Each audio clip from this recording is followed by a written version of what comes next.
गणेशाय नमः। कार्तिक मास का 16वां अध्याय। बोलो गणेश भगवान की जय। राजा पृथु ने कहा कि हे नारद जी, ये तो आपने भगवान शिव की बड़ी ही विचित्र कथा सुनाई है। अब कृपा करके आप यह भी बतलाइए कि उस समय राहु उस पुरुष से छूटकर कहाँ गया। नारद जी बोले, उससे छूटने पर वह दूत बर्बर नाम से विख्यात हो गया और अपना नया जन्म पाकर वह धीरे धीरे जलंधर के पास गया। वहां जाकर उसने शंकर जी की सब चेष्टा कही।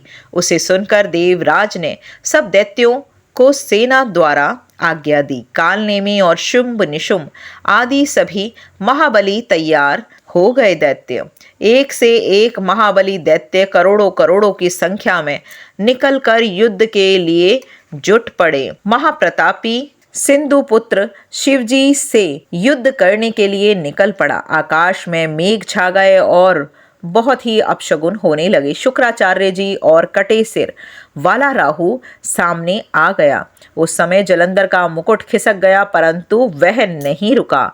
उधर इंद्रादिक सभी देवताओं ने कैलाश पर शिवजी के पास पहुंचकर सब वृतांत सुना दिया और यह भी कहा कि आपने जलंधर से युद्ध करने के लिए भगवान विष्णु को भेजा है। वह उनके वंशवर्ती हो गए हैं और विष्णु जी लक्ष्मी जी सहित जलंधर के अधीन होकर उनके घर में ही निवास कर रहे हैं। अब देवताओं को भी वहीं रहना पड़ता है।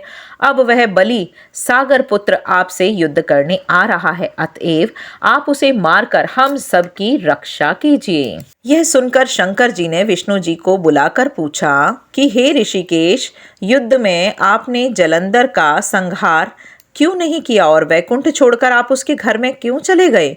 यह सुनकर विष्णु जी ने हाथ जोड़कर नम्रता पूर्वक भगवान शंकर से कहा कि उसने आपका अंशी और लक्ष्मी का भ्राता होने के कारण ही मैंने उसे नहीं मारा है। यह बड़ा ही वीर और देवताओं से अजय है। इसी पर मुग्ध होकर मैं उसके घर में निवास करने लगा हूँ। विष्णु जी के इन वचनों को सुनकर भगवान शंकर जी हंस पड़े और उन्होंने कहा, हे विष्णु, आप यह क्या कहते हैं। मैं उस दैत्य जलंधर को अवश्य मारूंगा। अब आप सभी देवता जलंधर को मेरे द्वारा ही मारा गया जानकर अपने स्थान को जाइए। जब शंकर जी ने ऐसा कहा तो देवता संदेह रहित होकर अपने स्थान को चले गए और इसी समय पराक्रमी जलंधर अपनी विशाल सेना के साथ पर्वत के समीप कैलाश को घोर सिंहनाद करने लगा और दैत्यों के नाद और कौतूहल को सुनकर शिवजी ने नंदी आदि दैत्यों के नाद और कोलाहल को सुनकर शिवजी ने नंदी आदि गणों को उनसे युद्ध करने की आज्ञा प्रदान की और कैलाश के समीप ही भीषण युद्ध होने लगा। दैत्य अनेकों प्रकार के अस्त्र शस्त्र बरसाने लगे। भेरी, मृदंग, शंख और वीरों तथा हाथी, घोड़ों और रथों के शब्दों से शब्दादित हो पृथ्वी कांपने लगी। युद्ध में कटकर मरे हुए हाथी, घोड़े और पैदलों का पहाड़ लग गया। रक्त मांस का कीचड़ उत्पन्न हो गया। दैत्यों के आचार्य शुक्राचार्य जी अपनी मृत संजीवनी विद्या से सब दैत्यों को जीवित करने लगे।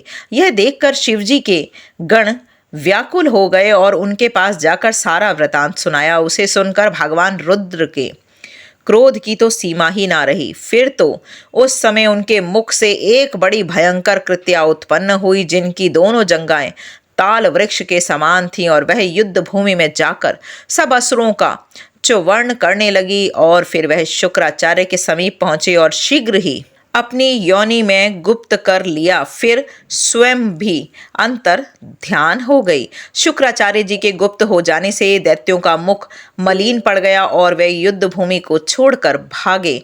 इस पर शुंभ निशुंभ और कालनेमी आदि सेनापतियों ने भी अपने भागते हुए वीरों को रोका। शिवजी के नंदी आदि गणों ने भी, जिनके गणेश और स्वामी कार्तिकेय जी भी थे, दैत्यों से भीषण युद्ध करना आरंभ कर दिया।